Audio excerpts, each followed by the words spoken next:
नमस्कार, मी भूषण लांडगे यूट्यूबच्या प्लॅटफॉर्मवर आपले सर्वांचे हार्दिक स्वागत करतो। मागची व्हिडिओ मी जी रेकॉर्ड केली होती त्याच्यामध्ये सांगितलं होतं की आपण येणाऱ्या काळामध्ये येणाऱ्या दिवसांमध्ये जे PYQ अनालिसिस असेल किंवा जे म्हणजे मागच्या परीक्षांमध्ये आलेले प्रश्न जे असतील त्या दृष्टिकोनातून आपण पुढे कशी तयारी करावी किंवा काय गोष्टी कराव्या तर त्या सब्जेक्ट वाईज मी 1-2-2-4 व्हिडिओ बनवण्याचा प्रयत्न करेल। तर मी सुरुवात मॅथ्स रिझनिंग पासून करेल, कारण की कंबाईन मध्ये कुठेतरी जो दुर्लक्षित असा सब्जेक्ट असेल तर तो असा मॅथ आणि रिझनिंग 20 मार्क प्रीला आहेत आणि 22 मार्क मेन्सला, जवळपास 42 मार्क्स मॅथ्स रिझनिंग कॅरी करतं। आणि मला असं वाटतं की जर सपोज तुम्हाला जर MPSC मधून जर एखादी पोस्ट हवी असेल तर मॅथ्स रिझनिंग वर तुम्हाला नक्कीच चांगला जोर द्यावा लागेल, त्यासाठी चांगली मेहनत घेण्याची तुम्हाला नक्कीच तयारी ठेवावी लागेल। आणि मॅथ्स रिझनिंगचे जर सपोज तुम्ही जर प्रश्नांचे अनालिसिस केलं तर सगळेच प्रश्न काही डिफिकल्ट लेवलचे नाही आहेत, काही प्रश्न खूप 10 ते 12 प्रश्न मी सांगेल की एकदम इझी कॅटेगरी मधले प्रश्न आहेत, 3-4 प्रश्न हे मॉडरेट आहेत आणि 3-4 प्रश्न हे डिफिकल्ट लेवलचे प्रश्न असतात। सो आपण जर एक चांगली प्रॅक्टिस केली, रेग्युलर बेसिसवर प्रॅक्टिस केली तर नक्कीच तुम्हाला चांगले मार्क पडू शकतात असं मला वाटतं। त्यामुळे तुम्ही नक्कीच तुमचा जो टाइम आहे तो 1 ते 1.5 तास रोज मॅथ्सला देत असाल आणि देत नसाल तर नक्की द्यायला सुरुवात करा अशी अपेक्षा व्यक्त करतो आणि स्टार्ट करतो। तर मला असं वाटतं की मी काय 2-4-5 व्हिडिओमध्ये शिकून तुम्हाला पूर्ण मॅथ्स अँड रिझनिंग तर शिकवू शकत नाही, फक्त एक थोडासा प्रयत्न असेल की तुम्ही मॅथ्सचा पेपर सॉल्व्ह करत असताना किंवा कोणत्या गोष्टी आपण कराव्यात आणि कोणत्या गोष्टी टाळाव्यात किंवा कोणत्या गोष्टी ह्या केल्याच पाहिजे हे मी सांगण्याचा प्रयत्न करेल। सो माझ्याकडून अशा अपेक्षा जर कोणाची असेल की मी पूर्ण शिकवणार आहे तर सॉरी, मला तेवढं तर काय पूर्ण पॉसिबल होणार नाही।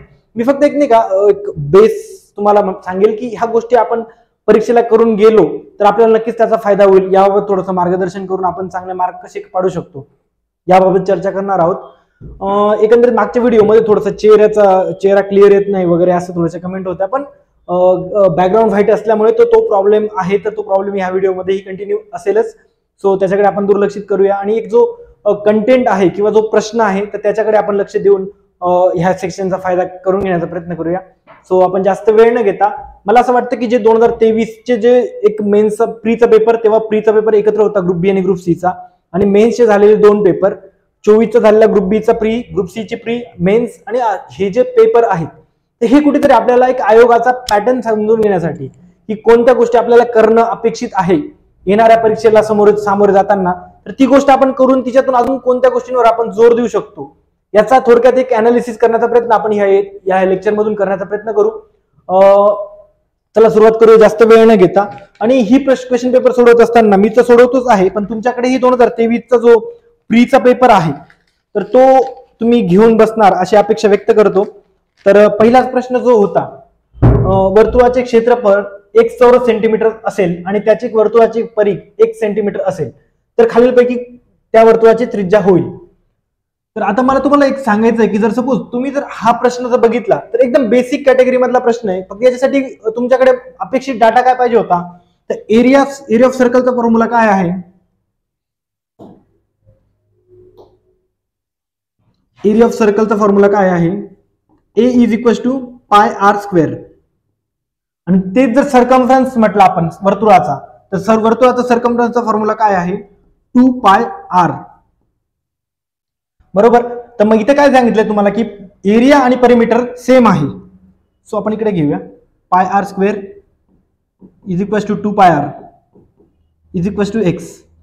आता जर बेसिक मॅथमॅटिक्सचा बघितला आपण, पाय कॅन्सल झाला, आर आर गेला, so r is equal to 2 is equal to x आला। म्हणजे आपल्याला रेडियस जी काढायची होती तर ती सिंपली आली आर इज इक्वल टू 2।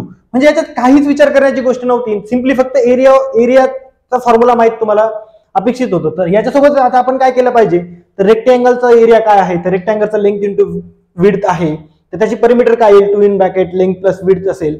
स्क्वेअरचा काय असेल तर एरियाचा स्क्वेअर असेल आणि पेरिमीटर काय असेल 4 साइड असेल। त्याच्यासोबतच जर एरिया ऑफ स्क्वेअर आपण असा half into D1 into D2 काढू शकतो, तोच रोहम्बसचा पण असतो। आता ट्रायंगलचा जर बेसिक प्रश्न असेल तर तो काय असतो, half into base into height असतो। पण मग कधी कधी काय दिलेलं असेल की तिघ साइड जर त्या ट्रायंगलच्या वेगळ्या असतील तर त्या केसमध्ये आपल्याला एरिया काढता आला पाहिजे। त्याच्यासाठी एक एरिया ऑफ ट्रायंगलचा जो फॉर्म्युला आहे काय, S into S minus A into S minus B into S minus C, हा फॉर्म्युला आपल्या लक्षात असला पाहिजे। त्याच्यात S काय असतो, तर जी आपली पेरिमीटर असते त्याला 2S म्हणतो आपण, तर तिन्ही साइडच्या जी ट्रायंगलच्या 3 साइडची जी बेरीज असते त्याला आपण 2S म्हणतो। 2S is equal to A plus B plus C. So ह्याच्यावरून आपण एस काढला आणि त्या साइड मधून जर आपण minus A S minus B S minus C आणि इंटू एस याचा जर गुणाकार केला तर आपल्याला ते ट्रायंगलचा एरिया भेटतो. म्हणजे या प्रश्नातून सांगायचं तात्पर्य काय आहे की आपल्याला पॅरलोग्रामचा एरिया काय असेल, हाफ इंटू बेस, आपलं half into base into height असेल. सो जे पण एरिया आणि बेसिक जे आपल्या फिगर्स असतील तर त्यांचे एरिया आणि परिमीटर आपलं तोंडपाठ असणं अपेक्षित आहे. तर ह्याच बेसवर अजून एक प्रश्न कसा येऊ शकतो, आता मी तुम्हाला सांगू शकतो की जर सपोज एक त्यांनी सांगितलं की सपोज एक स्क्वेअर दिलेला आहे, त्याची बाजू 4 सेंटीमीटर आहे आणि एक सर्कल त्याच्यामध्ये दिलेला आहे, त्याची त्रिज्या आहे 3 सेंटीमीटर. सपोज 3 सेंटीमीटर नाही येणार, सॉरी 1 सेंटीमीटर. तर ह्या रंगवलेल्या भागाचा एरिया किती? तर तुम्हाला फक्त जर फॉर्म्युला जर माहिती असेल तर area of square minus area of जर सर्कल काढला आपण तर हा पण प्रश्न आपण विदिन अ सेकंद सोडू शकतो. सो हा बेसिक कॅटेगरी मधला एरियाचा क्वेश्चन आहे. तर याच्यामध्ये कोणीही म्हणजे एरियासाठी आपण एक एरियाचे जे आज असतील तर सगळे जे एरियाज असतील, सगळे जे पेरिमीटर असतील हे आपण माहिती करून घेण्याचा लगेच प्रयत्न करू आणि ते लक्षात ठेवण्याचा, लक्षात कसे राहतील यासाठी काम करूया. पुढचा प्रश्न बघितला तर आपण कळतंय आपल्याला की बेसिकचे नफा आणि तोटा या चॅप्टरवरचा प्रश्न होता काय की एका दुकानदाराने 15 शर्ट 2340 रुपयांना विकल्यास 60 रुपये तोटा झाला, तर प्रत्येक शर्टची खरेदी किंमत किती? आता हा टॉपिक कळत असताना नफा काय तोटा काय जर हे तुम्हाला माहिती असेल, खरेदी किंमत काय विक्री किंमत काय, जर सपोज विक्री किंमत एखादी गोष्ट आहे आणि खरेदी किंमत आहे, जर खरेदी किंमतीपेक्षा जर विक्री किंमत जास्त आहे तर त्याला नफा होणार आणि खरेदी किंमतीपेक्षा विक्री किंमत कमी असेल तर त्याला तोटा होणार. सो हे बेसिकचं गणित आहे. मग ह्या केसमध्ये काय झालेलं आहे, तोटा झालेला आहे. तोटा झाला म्हणजे काय झालं,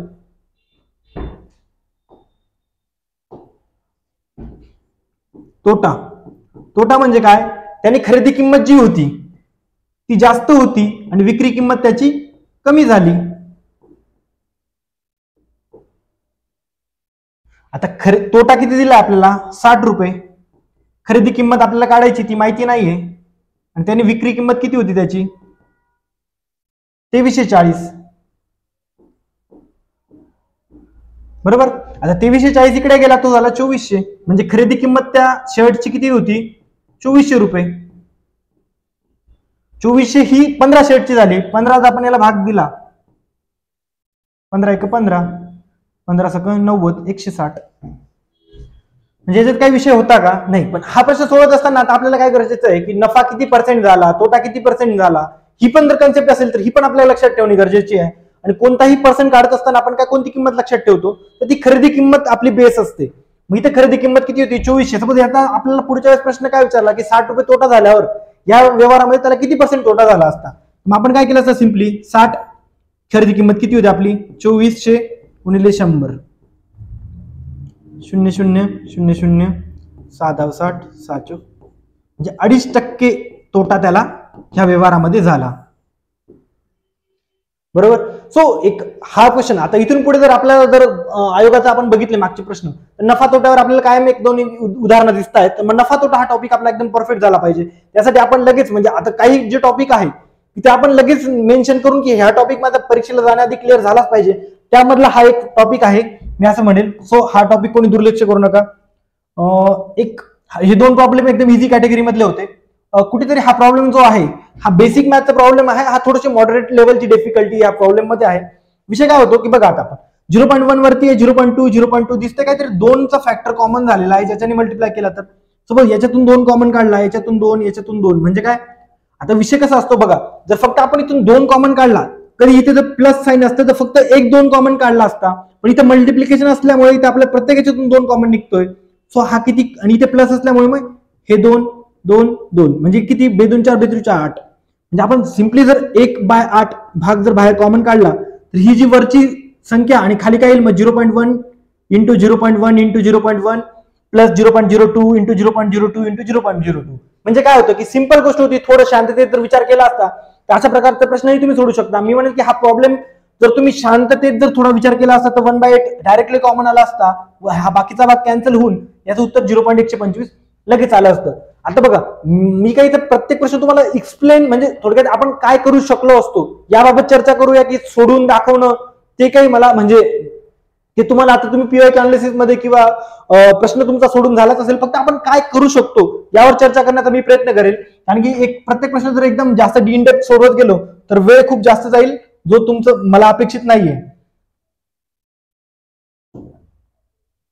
आता हा वयवारीचा प्रश्न, जर वयवारी हा टॉपिक जर तुम्ही विचार नीट करून ठेवला तर कुठेतरी तुम्हाला एक दोन प्रश्न परफेक्टली दिसतात. हा टॉपिक आपण दुर्लक्षित करणं नाही. हा प्रॉब्लेम एकदम इझी कॅटेगरी, जर तुम्हाला हा प्रश्न जर कळला तर हा एकदम इझी कॅटेगरीचा प्रश्न असतो. बघा आता 3 व्यक्तींच्या आजच्या वयाची बेरीज 72 वर्ष आहे.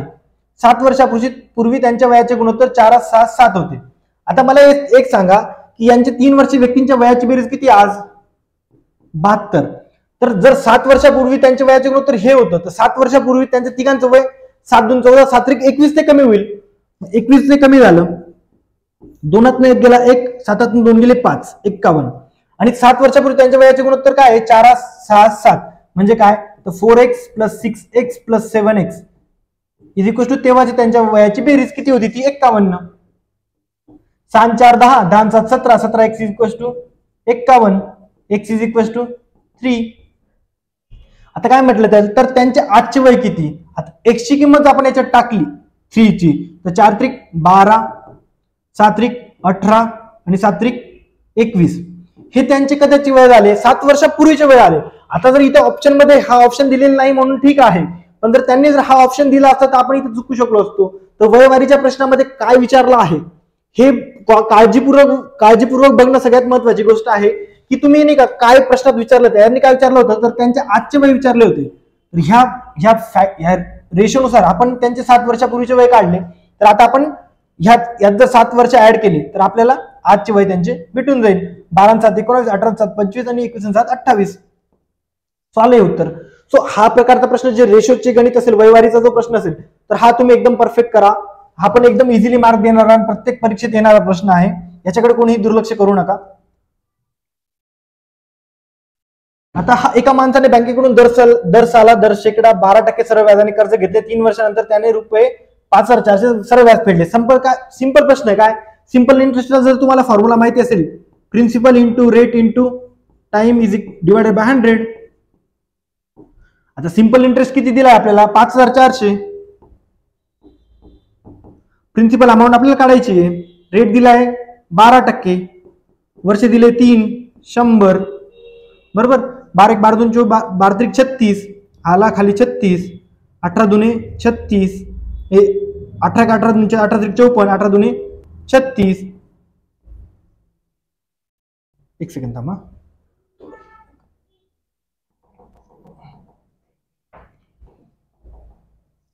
इकडे करूया आपण परत थोडस. तिथे प्रिन्सिपल माहित नाही आपल्याला, व्याज किती आहे? 5,400 3 वर्षासाठी आणि 12% रेट आहे गुणिले 100. आता हा 100 इकडे गेला आणि हा 36 खाली आला बरोबर. 12 त्रिक 36, 18 2 36, 18 त्रिक 54, 150. सो 15,000. म्हणजे काय होतं? सिंपल इंटरेस्ट आणि कंपाऊंड इंटरेस्ट ह्या दोन गोष्टींमधला जर तुम्हाला बेसिक डिफरन्स माहिती असला की सिंपल इंटरेस्ट म्हणजे काय असतो, तर principal into rate into time divided by 100, त्याचा नाही येतो सिंपल इंटरेस्ट. कंपाऊंड इंटरेस्ट साठी तोच आपला काय असतो? कंपाऊंड इंटरेस्ट साठी तेच आपण काय करतो? Principal 1 + r/100 raise to n. आता कंपाऊंड इंटरेस्ट आणि सिंपल इंटरेस्ट मधला हे दोन गोष्टी, हे दोन फॉर्म्युले माहिती असले आपण सगळे प्रश्न सोडू शकतो. यासोबत आपल्यासाठी एक गोष्ट माहिती लक्षात ठेवणं की एकच प्रश्न दिला आहे, त्यामुळे सांगितलं की याच्याने येणार सिंपल इंटरेस्ट, याच्याने येणार कंपाऊंड इंटरेस्ट मधला डिफरन्स विचारला आपल्याला.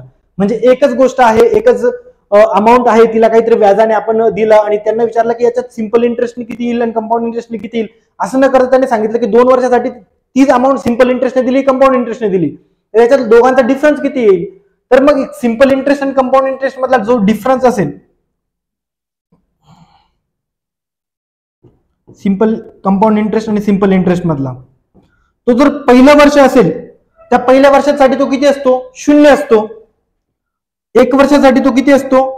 PR/100 चा स्क्वेअर. ही गोष्ट पाठ केलेली असली आपल्याला त्या परीक्षेत कॅल्क्युलेशन करावे लागणार नाही. आणि तर 3 वर्षासाठी असेल तर त्यासाठी काय करतो आपण? काय करणार? तर PR/100 चा स्क्वेअर 3 + r/100.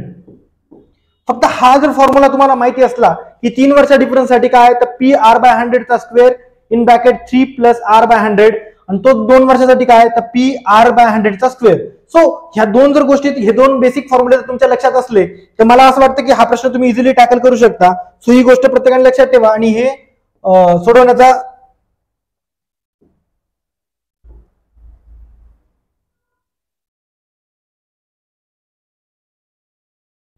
प्रयत्न करा.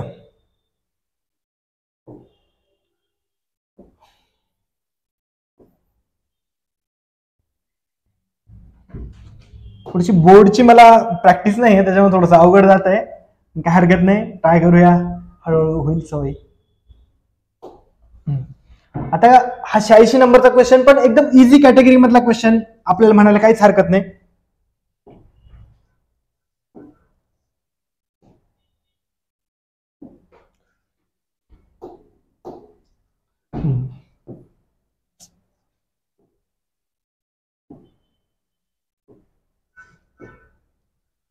बघा, एका 16,000 रुपये किमतीच्या यंत्राची किंमत दरवर्षी 5% कमी होते तर 2 वर्षानंतर त्याची किंमत किती. आता विषय काय सांगितलाय की जर सपोज एखाद्या गोष्टीची किंमत जर 5, आता हा टक्केवारीचा प्रश्न, याच्यामध्ये काय असते की एखादी गोष्टीची किंमत 5% कमी झाली तर ती 100च्या तुलनेत किती होईल म्हणजे 95 होईल. जर ती 10% वाढली म्हटलं असतं तर ती किती झाली असती 110 झाली असती. सो बेसिकली काय होतं की फक्त 16,000 जो आपल्याला दिलेला होता त्याच्या पहिल्या वर्षी किती झाली 5% कमी झाली म्हणजे 95 भागिले 100. दुसऱ्या वर्षी परत 5% कमी झाली 95 भागिले 100. सो कॅल्क्युलेशन तुम्हाला नसेल दिसत तरी पण एक नाही का फक्त एक गोष्ट काय की आपण करतो काय ते लक्षात असलं पाहिजे. सोबत आता इथे गेला 19, इथे आला 20, इथे 19, इथे 20, 0 0 गेला, 0 0 गेला, 2 4 4 चौक 16, इथे आला 40. आता इथे एक गोष्ट लक्षात तुमच्या असणं गरजेचं होतं की जर सपोज इथे 19 गुणिले 19 करणं अपेक्षित नाहीये तर पहिले 10 ते 1 ते 20 पर्यंतचे स्क्वेअर तुमचे पाठ असलेच पाहिजे. मग तो 19 चा स्क्वेअर किती होता 361. 361 मी डायरेक्ट लिहिला असता 361 गुणिले 40, 0 4 1 4 7 चौक 24, 4 हात 2 4 3 12 2 14. सो उत्तर काय आलं आपलं 14,440. म्हणजे हा प्रश्न पण कसा होता फक्त टक्केवारी तुम्हाला फक्त इथे कळणं काय गरजेचं होतं की 5% कमी होतंय म्हणजे काय होतंय तर ते 95% होतंय. 16,000च्या 95% गुणिले 95%. सो उत्तर आपलं इझिली येऊन गेलं असतं. आता बघा आपण हा जास्त दूर म्हणजे त्यांनी इतकं सोपं ठेवलं होतं आपल्यासाठी की सेम टाईपचा प्रश्न त्यांनी डायरेक्ट एका खाली एकच विचारून टाकला. म्हणजे त्यांनी आपल्याला एवढं पण कष्ट दिलं नाही की तुम्ही बाजूला जाऊन म्हणजे तोच टॉपिक वेगळ्या पद्धतीने करावा. जर विचार केला तर बघा गाडीचे प्रवास भाडे 20% वाढवले, पुन्हा सलग 2 महिन्यात 10% आणि 25% वाढवले. आता काय होतं कोणती पण वाढ कशाच्या तुलनेत घेतो आपण 100च्या तुलनेत घेतोय. ते 100 वरून ते 5% कमी केले म्हणून आपण 95 केले, 10% वाढवले म्हणून 110 केले. सपोज इनिशियली भाडं जर आपलं 100% होतं त्यांनी काय सांगितलं पहिल्यांदा 120%, 20% वाढवलं म्हणजे ते किती झालं 120 झालं. दुसऱ्यांदा किती वाढवलं 10% वाढवलं. परत तिसऱ्यांदा किती वाढवलं 25% वाढवलं. 25 5 4 0 0 गेला, 0 0 गेला बरोबर. 5 1 5 5 2 10 10 गेला, 0 गेला बरोबर. आता 4 2 4 1 4 4 3 12 आणि 2 2 5 10. सो एक कॅल्क्युलेशनचा पार्ट आहे काय 33 गुणिले 5 जर केलं 5 3 15 5 4 1 5 3 15 1 16 165. 165 झालं म्हणजे काय झालं आधी 100 रुपये होतं 100% होतं तर ते आता 165 झालं म्हणजे काय झालं 65% तुमची वाढ झाली. उत्तर होतं आपलं 65%. सो याच्यात काय गोष्ट आहे की फक्त एक तो जो लॉजिक होतो याच्या मागचं काय की 20% वाढ होतीये, 10% वाढ होतीये, 25% वाढ होतीये. सो ही जर गोष्ट कळली हा पर्सेंट. आता हा प्रॉब्लेम तुम्हाला वेगवेगळ्या प्रकारे विचारला जाऊ शकतो. म्हणजे कसा की एखाद्या गावाची लोकसंख्या पहिले 3,000 होती त्याच्यात पहिल्या वर्षी 10% वाढ झाली, दुसऱ्या वर्षी तिथं एखादा रोग आला त्याच्यामुळे तिथली लोकसंख्या 5% कमी झाली. मग आपलं तेच लॉजिक आहे 3,000 गुणिले पहिल्या टक्के वेळेस 10% वाढले म्हणजे 110 गुणिले 110 बाय 100 आणि तिसऱ्या वेळेस काय दुसऱ्या वर्षी काय झालं 5% कमी झाले म्हणून 95 भागिले 100. सो आता ह्या ऍप्लिकेशनवर तुम्हाला कोणताही प्रश्न झाला म्हणजे एखाद्या गावात गाडींची संख्या वाढली, लहान मुलांची संख्या वाढली, सो असं कोणताही ऍप्लिकेशन आलं तरी मला असं वाटतं की हा प्रश्न आपण इझिली टॅकल करू शकतो.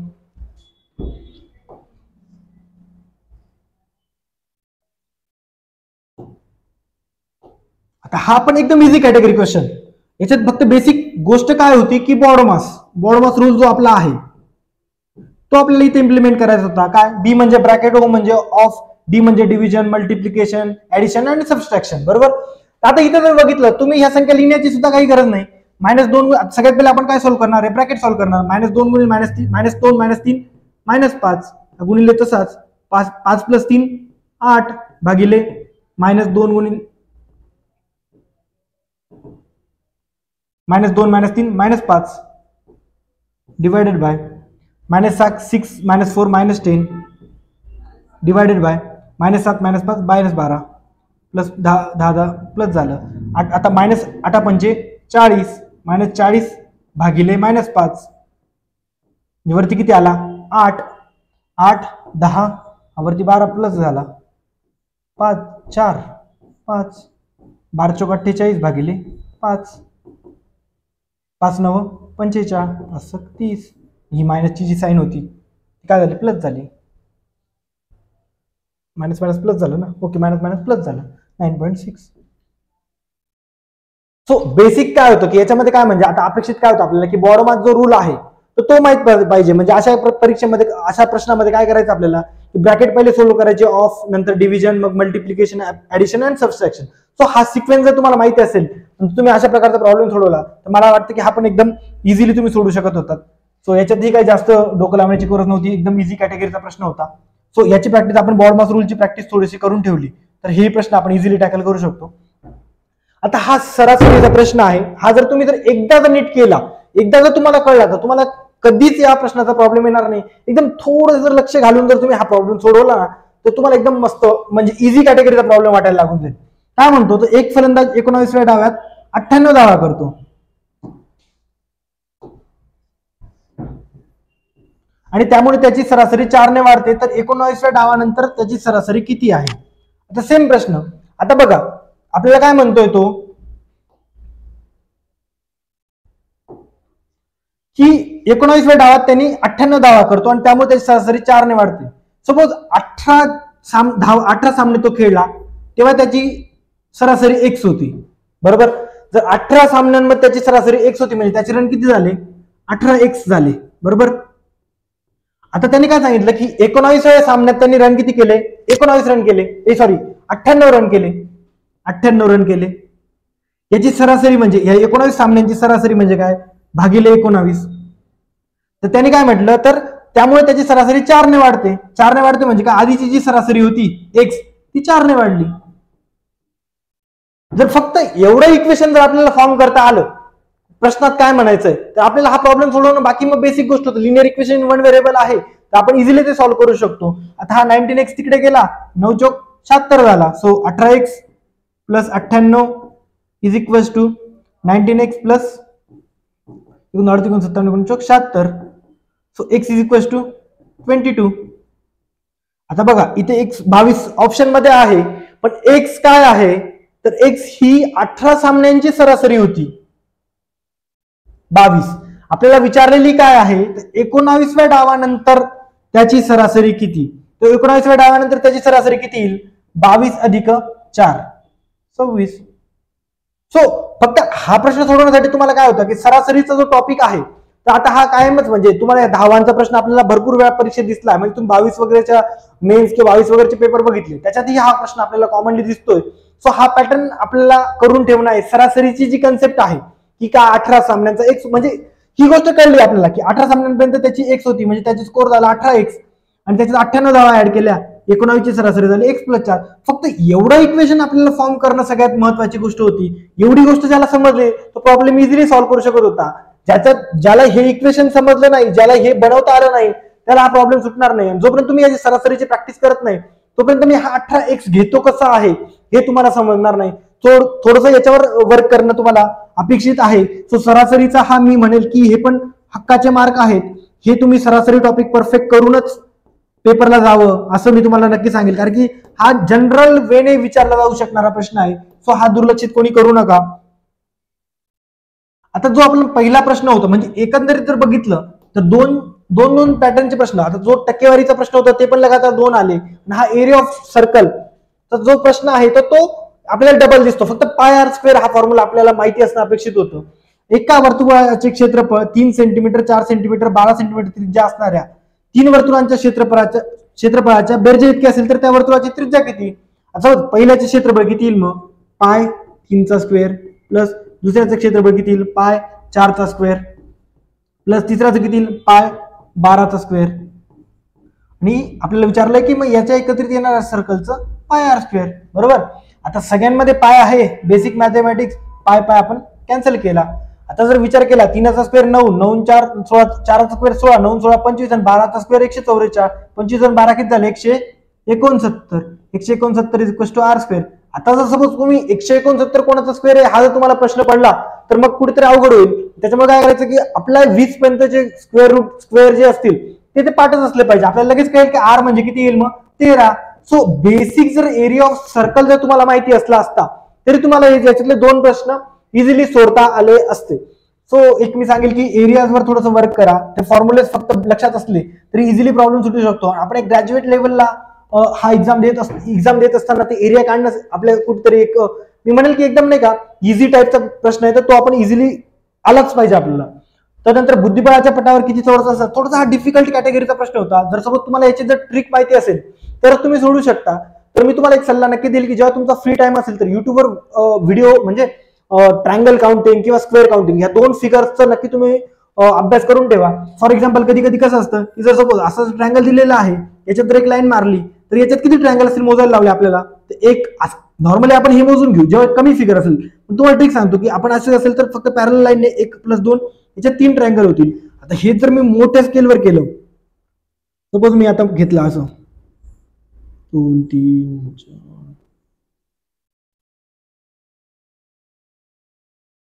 आता मला सांगितलं की स्क्वेअर मोजा तुम्ही तर मी कसं करेल इथून नंबर देईल 1 2 3 4 5 6 7 आणि 8 बरोबर आणि याची ऍडिशन करून टाकेल 1 2 3 3 3 6 6 4 10 10 5 15 15 6 21 21 7 28 28 8 36 सो 36 ट्रायंगल याच्यामध्ये फॉर्म होतील.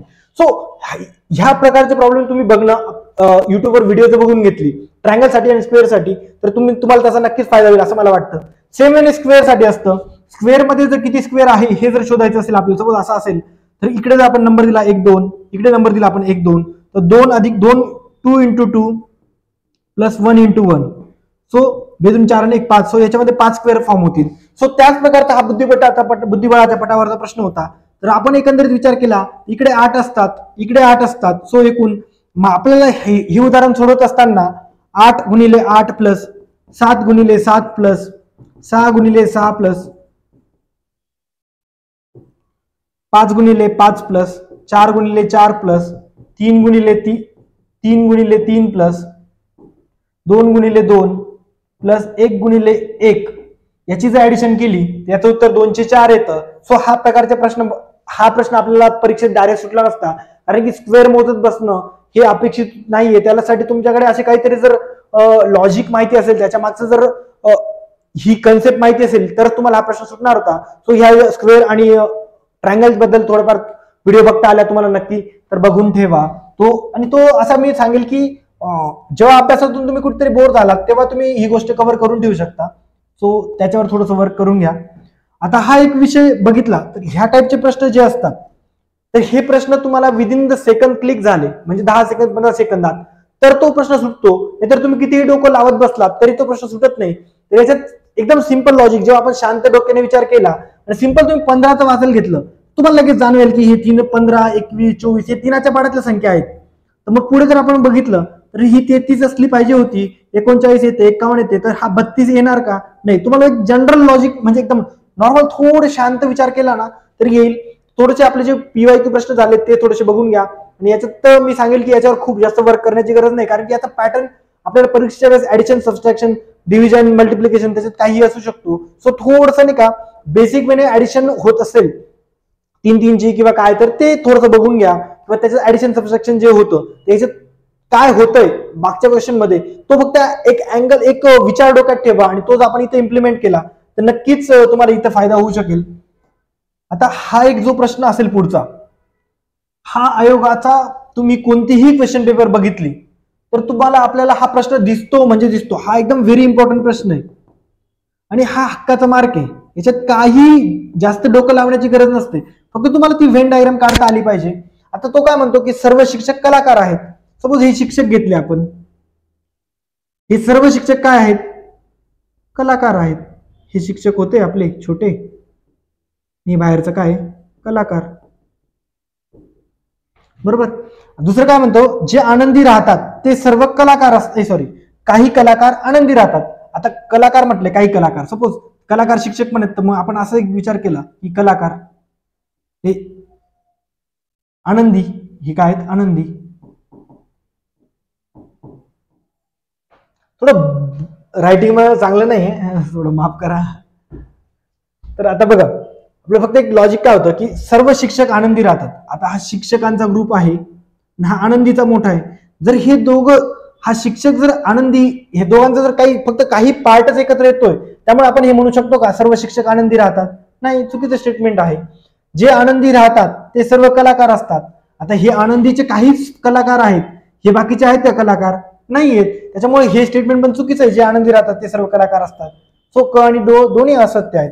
सो हा प्रश्न जर असेल, जर तुम्हाला जर त्याची जर डायग्राम नीट समजली किंवा ती जर तुम्ही ड्रॉ करू शकला, तर तुम्हाला, मला वाटतं की हा एकदम इझी कॅटेगरीचा प्रश्न आहे. तुम्हाला इझिली तुम्ही हा प्रश्न सोडू शकता.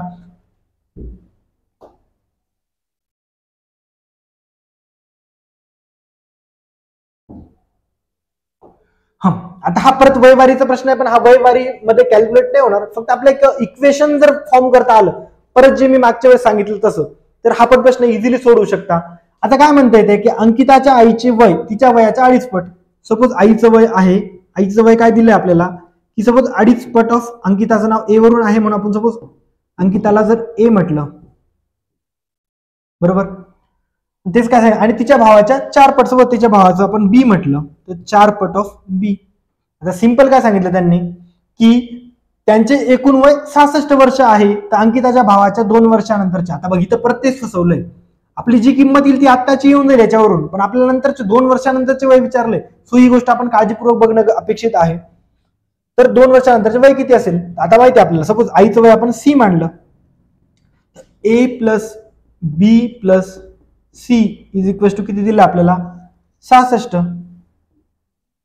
ए म्हणजे कोण सांगतो आपण, अंकिताचं वय. आता आपल्याला भावाच्या वयाच्या याच्यामध्ये कॅल्क्युलेशन करायचंय. ए ला आपण काय लिहू शकतो, 4 डिवायडेड बाय 2.5 बी, बरोबर. मग तेच लिहिलं मी इथं, 4 डिवायडेड बाय 2.5 बी प्लस बी ची व्हॅल्यू आपण बीच घेतली, आणि सी ची व्हॅल्यू काय असेल, आईचं वय किती, 4 टाइम्स बी, 4 टाइम्स बी घेतला इज इक्वल टू 66, बरोबर. 4 आणि 1 5. आता याचा जर आपण काढलं, इथे 40 केला, आता इथं 25 केला सपोज, तर 8 5 5 1 5 5 6 30, 1.6. सो बघितलं 4 5 आणि 1.6, तो 6.6 बी इज इक्वल टू 66. हे calculation was not part of, म्हणजे कॅल्क्युलेशन आपल्याला प्रत्येकाला येऊनच जातं. फक्त इथं प्रश्न काय होता की हे जे इक्वेशन आहे, हे इक्वेशन आपल्याला बनवता आलं पाहिजे होतं. काय, A plus B plus C is equal to 66. त्याच्यात काय होतं, ए ला आपण बी च्या टर्म्स मध्ये लिहिलं 4b बाय 2.5, तसंच बी ला सी काय आहे तर 4 टाइम्स बी आहे. सो आपण जर याची ऍडिशन केली तर आपल्याला काय भेटलं मग, 6.6 B is equal to 66, B is equal to भेटलं आपल्याला 10. बी 10 भेटल्यानंतर म्हणजे बी काय आहे तर त्या मुलाचं वय 10 वर्ष आहे. 10 वर्ष आपल्याला विचारलंय का, नाही, भावाच्या 2 वर्षानंतरचे वय विचारलंय. 2 वर्षावर नंतरचे वय म्हणजे याच्यामध्ये किती ऍड होईल, 2 ऍड होईल. 10 + 2 12. सो हा पण प्रश्न कसा म्हणेल मी तुम्हाला की एक नाही का, फक्त इक्वेशन फॉर्म करणं आपल्याला सगळ्यात महत्त्वाची गोष्ट आहे. ती कधी होईल की जेव्हा तुमची प्रॅक्टिस, अशा प्रकारच्या प्रश्नांची प्रॅक्टिस जेव्हा तुम्ही करणार, तेव्हा तुम्हाला हा प्रश्न सुटेल. सो याच्यात आपल्याला फक्त इक्वेशन फॉर्म करता आलं पाहिजे, जे मी आता केलं की सी आईचं वय आहे तर ते 2.5 टाइम्स अंकिताचं वय, 4 टाइम्स बीचं वय, आणि ते आपल्याला लिनियर इक्वेशन 1 व्हेरिएबल कन्वर्ट करता आलं पाहिजे. म्हणजे काय, A plus B plus C आहे, तर सगळ्या टर्म्स आपल्याला बीच्या याच्यामध्ये कन्वर्ट केल्या तरच त्याचं उत्तर काढू शकू आपण. तर त्यासाठी आपण हे बीला, ए ला आपण लिहिलं 4 डिवाइड बाय 2.5, बी ठेवला, आणि सी ला लिहिलं आपण C is equal to 4b आहे म्हणून 4b. सो अशा प्रकारे जर आपण कॅल्क्युलेशन केलं तर याचं पण उत्तर आपल्याला इझिली भेटत होतं. सो हा पण प्रश्न जर आपण करून ठेवलेला असला, अशा प्रकारचे प्रश्न जर सोडून ठेवलेले असले, तर हा प्रश्न तुम्ही इझिली सोडू शकला असता, असं मला वाटतं. आता हा टेबलचा एक प्रश्न जर घेतला, तर जेव्हाही तुम्हाला टेबलचा प्रश्न दिसेल तेव्हा सगळ्यात पहिले काय केलं पाहिजे तुम्ही, की तुम्ही सर्कल केलं पाहिजे. त्याच्या आजूबाजूला किती मुलं दिले आहेत ते तुम्ही असं प्रकारची डायग्राम काढून त्याच्यावर नंतर तुम्ही ते जे जसं तुम्हाला फिक्स माहिती भेटेल त्या प्रकारे तुम्ही केलं पाहिजे. आता इथे भिंतीचं सांगितलेलं आहे, म्हणजे काय केलं मी, जर एक लाईन मारून घेईल, तिच्यावर जेवढे मुलं असतील तेवढे ते ठरवेल. सगळ्यात प्रथम जेव्हा टेबलचा किंवा असा भिंतीचा प्रश्न आपल्याला दिला असेल तर तेव्हा आपण काय करणं अपेक्षित आहे की या प्रश्नामध्ये विचारलं काय आहे ते आपण बघून घेणं अपेक्षित असतं. आता इथं आपल्याला काय सांगितलेलं आहे की जीच्या उजवीकडे कोण बसले आहे, म्हणजे आपल्या डोक्यात असलं पाहिजे की जीच्या उजवीकडे आपल्याला सापडवायचं आहे. भिंतीवर बसले, सर्वांचे तोंड पूर्वीकडे आहे, सी हा डीच्या तत्काळ उजवीकडे आहे.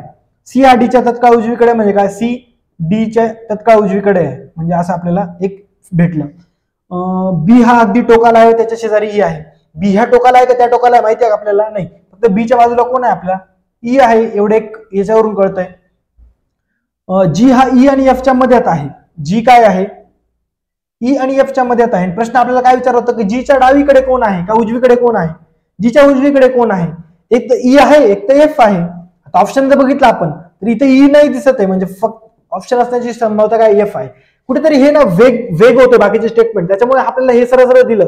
पण कधी कधी काय असेल की आपल्याला प्रॉपर स्टेटमेंट दिलं असेल की एच्या बाजूला तो आहे, बीच्या बाजूला ती आहे, मग ते जर आपण हे जर नीट लिहत गेलो आणि जी फिक्स माहित पडत गेला आपल्याला त्या प्रकारे आपण याच्यात जर लिहत गेलो तर हा प्रश्न आपण इझिली टॅकल करतो. हा प्रश्न तुम्ही करूनच ठेवा. टेबल, भिंत, खुर्च्या हा टॉपिक तुमचा परफेक्ट असणं अपेक्षित आहे जेव्हा तुम्ही परीक्षेला जाणार. हा आणि तुम्हाला सांगेल मी की जर तुम्ही जर आता बघितले याच्यातले फक्त 4 ते 5 3-4 प्रश्न होते की ज्याच्यावर तुम्हाला खूप जास्त डोकं लावण्याची गरज होती. बाकी जर तुम्ही आधी प्रॅक्टिस करून ठेवलेली आहे तर सरळ सरळ तुम्हाला फक्त नाही का गोष्टी डोक्यात जेव्हा तो प्रश्न वाचणार तेव्हा ऑटोमॅटिकली त्या गोष्टी तुम्ही जर आधी प्रॅक्टिस केली असेल तर ते आठवायला लागेल. सो ही काही मोठी गोष्ट नाहीये असं मला वाटतं.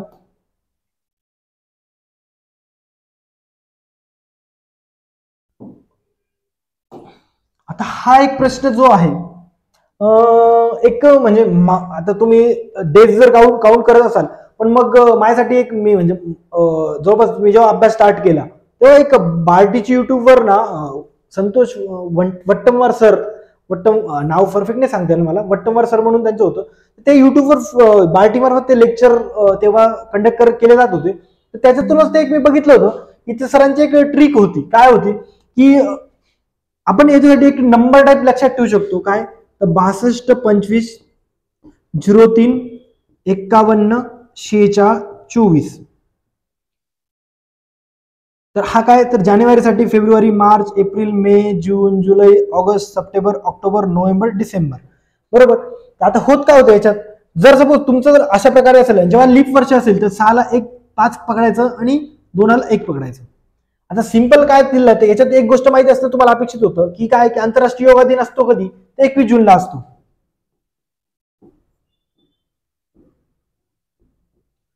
आता 21 जून 2016 रोजी मंगळवार होता. आता याच्यात हा मी नंतर एक नाही का स्पेशल ह्या लेक्चर म्हणजे आता पीवाय अनालिसिस नंतर एक 2 व्हिडिओ नक्की बनवेल की प्रत्येक टॉपिकवर थोडं एक गायडन्स करण्याचा किंवा फॉर्म्युला सांगण्याचा मी प्रयत्न करेल. त्याच्यात मी हा अजून नीट एक्सप्लेन करण्याचा प्रयत्न करेल.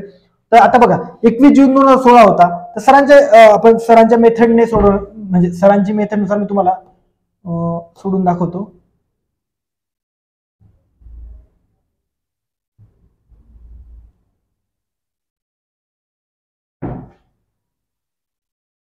आता बघा 21 तर जून साठी जर विचार केला तुम्ही तर जून साठी काय कोड येतो 1 2 3 4 5 6 3.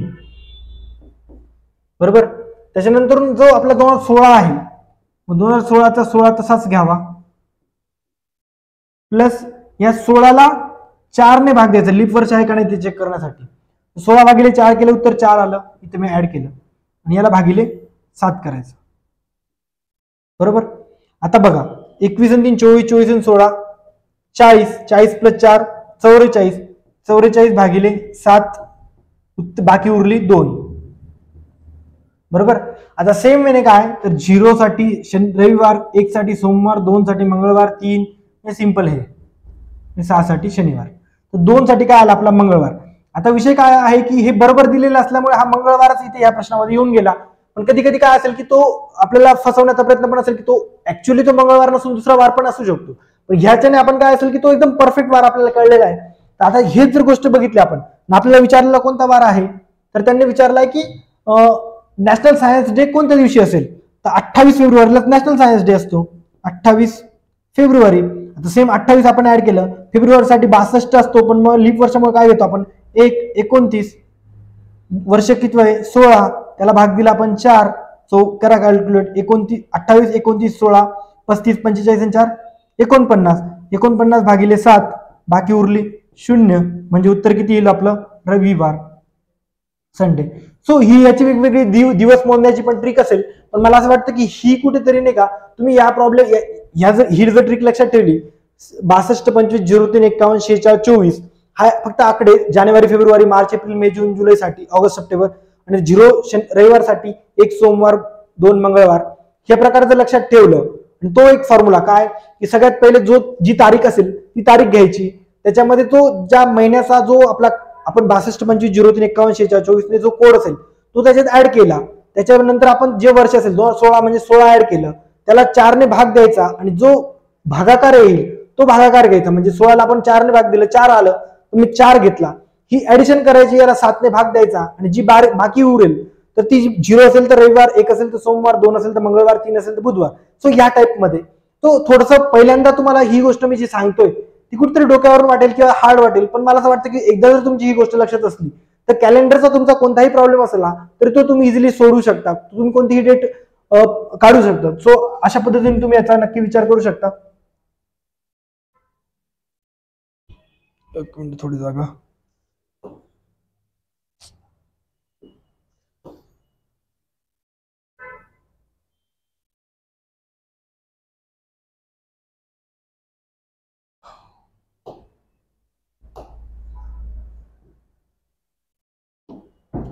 आता पुढचा प्रश्न बघा.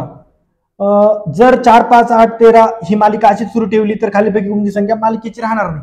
आता इथं पण तेच विचार आहे. जर तुम्हाला तुमच्या लगेच लक्षात आलं तर हा प्रश्न तेच मी तुम्हाला मध्ये मगाशी सांगितलं की काय होतंय बघा.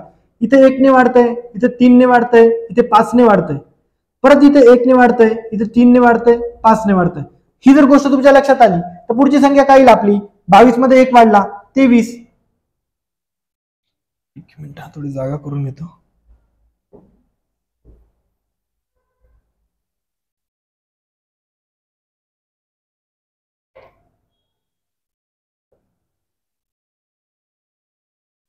तेवीस. 22 मध्ये 1 वाढला 23, 23 मध्ये 3 वाढले 26, 26 मध्ये 5 वाढले 31, परत 31 मध्ये 1 वाढला 32, 32 मध्ये 3 वाढले 35, 35 मध्ये 5 वाढले 40. अशा प्रकारच्या संख्या आल्या असत्या. सो काय नाही इथे 33. 33 येईल का त्याच्यात, नाही येणार.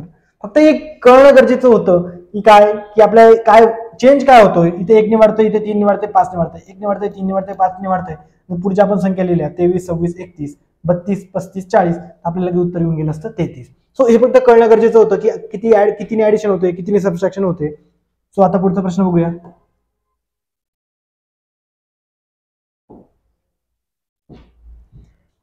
जर बघितलं, जर अनआयडेंटिफाईड या शब्दाची सर्व अक्षरे वर्णमालानुसार लागली असतील तर किती अक्षरांची स्थिती अपरिवर्तित राहील.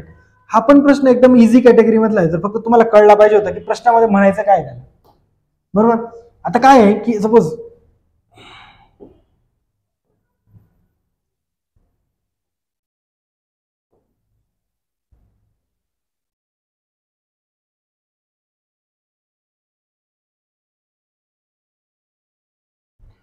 आता आपण अनआयडेंटिफाईड शब्द पहिले लिहून घेऊया. UNIDENTIFIED.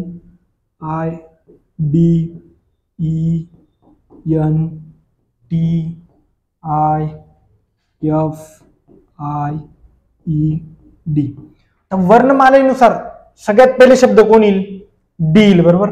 हा डी घेतला आपण पहिले, हा डी घेतला पहिले. बरोबर. त्याच्यानंतर काय दिसतोय आपल्याला, ई दिसतोय. सो हा ई घेतला, हा ई घेतला. त्याच्यानंतर कोण येतोय, एफ येतोय. सो आपण हा एफ घेतला.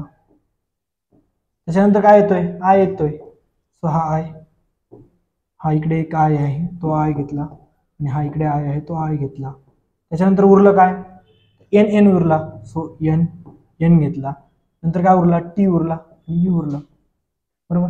आता जर आपण लाईनीत विचार केला, सगळं काय दिलेलं आहे बघा, हा आयच्या खाली एक आय येतोय, म्हणजे जर वर्णमालेनुसार, म्हणजे जर हा प्रश्न जर विचार केला, फक्त प्रश्न समजणं गरजेचं होतं आपल्याला की म्हणायचं काय आहे त्याला.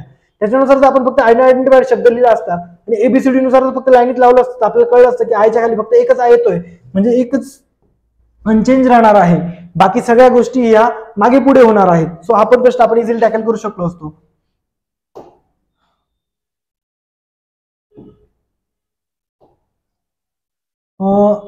आता हा 99 नंबरचा प्रश्न बघितला की सानवी, हा प्रश्न पण आयोगाचा फेवरेट प्रश्न असेल.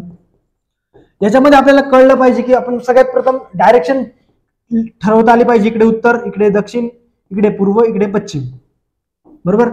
एवढी गोष्ट आपल्या लक्षात असेल. जेव्हा डाव्या साईडला वळतो म्हटलं म्हणजे 90 डिग्रीने वळायचं, उजव्या साईडला वळतो म्हणजे 90 डिग्रीने वळायचं आणि एरोचा वापर करायचा. ह्या 4 गोष्टी एकदम बेसिक लक्षात ठेवायच्या. आता सगळ्यात काय म्हणते ती, सानवी पूर्वेकडे काही अंतर चालत जाते. पूर्व दिशा कोणती आपली ही, सो सानवी पूर्वेकडे काही अंतर चालत गेली. ती तिच्या डाव्या बाजूला 90 डिग्री वळते. आता तिची डावी बाजू कोणती आहे, ही उजवी, ही डावी, म्हणजे ही डावी बाजूला वळली. नंतर ती 50 मीटर चालते. आता ती तिच्या उजव्या बाजूला 135 डिग्रीत वळते. आता उजवी बाजू म्हणजे ही बाजू, 135 म्हणजे काय, तर आता ही 90 आणि ही अशी 135 आणि 15 मीटर चालत जाते. आता तिच्या डाव्या बाजूला कोणती दिशा निर्देश करते, तिच्या डाव्या बाजूला म्हणजे कोणती, डावा आणि उजवा म्हटलं म्हणजे 90 डिग्री. तर तिच्या 90 डिग्रीला कोणती डायरेक्शन आहे, ही आहे ईशान्य. सो उत्तर असेल आपलं ईशान्य. हा प्रश्न पण इझी आहे बघा. आता याच्यात कसं असतं की ईशान्य वायव्य वगैरे जर तुम्हाला कन्फ्युज होत असेल तर फिक्स आहे की हा नॉर्थ आहे, हा ईस्ट आहे, दोघांच्या मधली नॉर्थ ईस्ट, जी इंग्लिश मधून पण हा प्रश्न सोडू शकतो. आणि यासाठी जर सपोज ईशान्य तुम्हाला लक्षात ठेवायचं असेल, इकडे ईस्ट साइड आहे म्हणून ईशान्य म्हणजे आपलं ईस्टर्न इंडिया म्हणतो आपण त्याला टाईप. इकडे आंध्र प्रदेश आहे म्हणून आग्नेय, इकडे वापी आहे गुजरातची म्हणून इथं वायव्य, इकडे आपलं नैऋत्य. सो अशा टाईप मध्ये पण तुम्ही लक्षात ठेवू शकता. सो ही माझ्या लक्षात ठेवण्याची स्किल ट्रिक होती, मी तुम्हाला सांगितली. सो हा प्रश्न तुम्हाला आलाच पाहिजे. हा डायरेक्शनचा जो प्रश्न असतो याच्यामध्ये जर सपोज तुम्हाला अंतर काढायला लावलं तर फक्त आपण तिथे 9 मीटर गेली तर तिला प्रॉपर घ्यायचं, 90 गेली, 3 गेली, हा 2 मीटर अंतर होतं, हे 4 मीटर अंतर होतं, एकूण 6 मीटर अंतर झालं. सो हे पण लाईनीत जर नीट बघितलं हा प्रश्न आपण इझिली टॅकल करू शकतो. हा प्रश्न तुम्ही नक्कीच मनावर घेऊन हा चांगला जास्तीत जास्त करता येईल, चांगला करता येईल याची काळजी घ्या. पुढचा प्रश्न बघितला, खाली वेणाकृती आणि 3 शब्दांचे पर्याय दिले आहेत. तर एकंदरीत विचार केला का तिघांमध्ये काहीतरी कनेक्शन असलं पाहिजे. इतिहास, भूगोल, नागरिकशास्त्रामध्ये काही कनेक्शन, काही संबंध नाही. याच्यात काही संबंध नाही, बरोबर. भारत, आशिया, युरोप वेगळंच आहे, काही संबंध नाही. फुले सुवासिक पांढरा, काही फुले सुवासिक असू शकतात, काही फुले पांढरे असतील. सो हे जास्त संयुक्तिक उत्तर आहे. हे पण थोडंसं कन्फ्युजिंग होतं की काही चहा कप मध्ये, काही बशीमध्ये, काही चहामध्ये, पण मग हे जास्त त्याच्यातलं याच्या 2 मध्ये ऑप्शन आपण कन्फ्युज होऊ शकलो असतो. तो जर या 2 मध्ये हा पण थोडासा म्हणजे मी म्हणलं की कन्फ्युजिंग टाईप क्वेश्चन होता आपल्यासाठी, याचं उत्तर आपण फुले सुवासिक पांढरा दिले. पण मग काहींचं कब्बशी चहा दिलं असतं तरी पण आपण त्याच्यावर जास्त बहस नाही करू शकलो असतो की कब्बशी चहा उत्तर याचं पण असू शकलं असतं. पण मग बेस्ट उत्तर याचं फुले सुवासिक पांढरा आहे, कारण की काही फुले सुवासिक असतील तर काही पांढरे असतील. सो अशा प्रकारे आपण एक 22चा प्रीचा पेपर, 23चा प्रीचा पेपर बघितला. याच्यातून मी सांगण्याचा प्रयत्न केला की कोणत्या गोष्टी कराव्या, त्याच्यावर तुम्ही जोर दिला नक्की येणाऱ्या परीक्षेत तुम्हाला फायदा होईल. प्रयत्न करेल की मी पटकनच पुढचे आता मेन्सचे पेपर कव्हर करून बाकीचे मॅथचे सगळे जे मुद्दे असतील किंवा टॉपिक वाईज जे इम्पॉर्टंट कन्सेप्ट, इम्पॉर्टंट टॉपिक असतील आणि त्याच्यात थोड्या गोष्टी ज्या सांगणं गरजेचं वाटेल मला, त्या मी नक्की तुम्हाला सांगण्याचा प्रयत्न करेल. थँक्यू.